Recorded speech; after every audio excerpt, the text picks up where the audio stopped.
নমস্কার বন্ধুরা, আমি সুদীপ্তা। আজকে আমি তোমাদের সাথে রুই মাছ দিয়ে মেটে আলুর রেসিপি শেয়ার করব। তো চলো পুরো ভিডিওটা দেখতে থাকো, কেউ ভিডিওটা স্কিপ করবে না।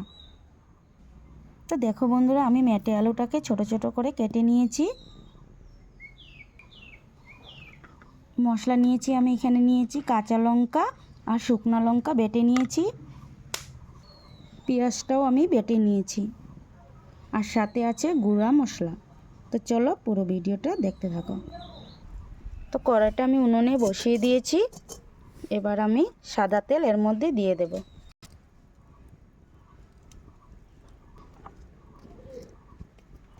তেলটা গরম হতে হতে তো চলো আমি মাছটা হলুদ আর নুন দিয়ে মেখে নিই। নুন,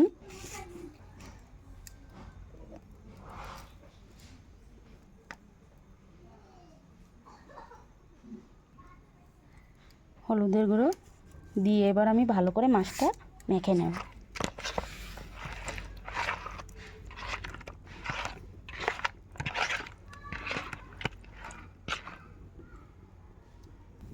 তেলের মধ্যে সামান্য আমি নুন দিয়ে দেব। এবার আমি মাছগুলো তেলের মধ্যে দিয়ে দেব।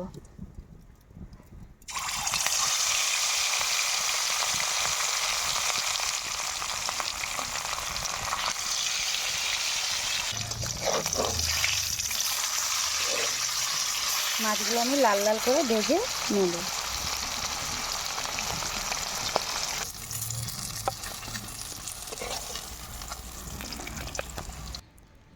তো দেখো বন্ধুরা, আমি সবগুলো মাছ ভেজে নিয়েছি। তো চলো এবার আমি এটাকে রান্না করব।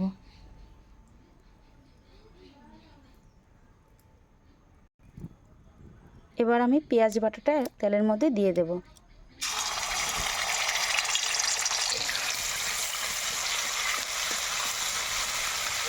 পেঁয়াজটা আমি হালকা ভেজে নেব। ভেজে তার মধ্যে আমি সব মশলা দিয়ে দেব। এবার বাটা মশলাটাও এর মধ্যে দিয়ে দেব। মশলার সাথে আমি সামান্য জলও দিয়েছি। এবার আমি কাশ্মীরি লঙ্কার গুঁড়ো এর মধ্যে দিয়ে দেব।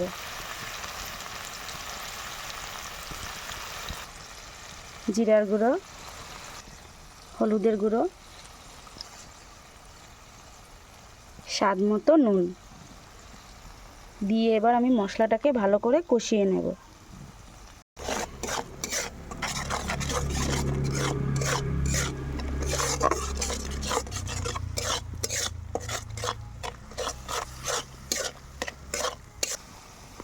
মশলাটা আমি ভালো করে কষিয়ে নেব, যাতে মশলা থেকে কোনো কাঁচা গন্ধ না থাকে।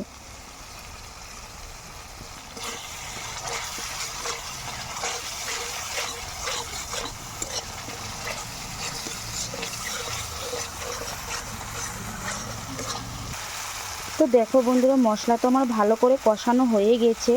এবার এর মধ্যে আমি মেটে আলুগুলো দিয়ে দেব।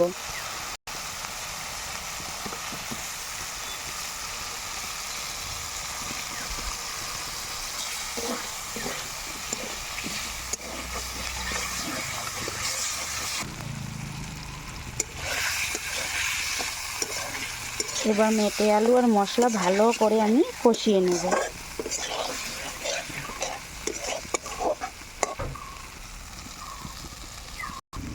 তো দেখো বন্ধুরা, কষানো তো আমার হয়েই গেছে। এবার আমি পরিমাণ মতো ঝোল দিয়ে দেব।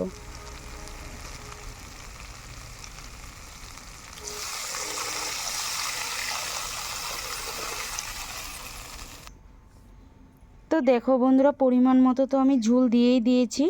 এবার ঝোলটা ফুটে আসুক, তারপরে আমি মাছগুলো এর মধ্যে দিয়ে দেব। তো দেখো বন্ধুরা, ঝোলটা তো ফুটেই গিয়েছে। এবার এর মধ্যে আমি মাছগুলো দিয়ে দেব।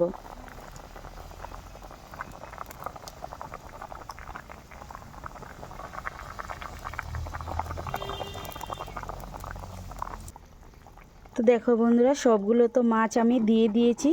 এবার আমি 15 মিনিট রেখে নামিয়ে নেব।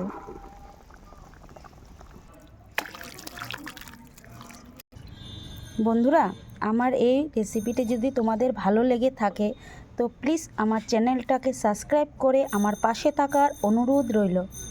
কমেন্ট করে অবশ্যই বলবে যে আমার রেসিপিটা কেমন হয়েছে। চলো বাই বাই, সবাই ভালো থেকো, সুস্থ থেকো।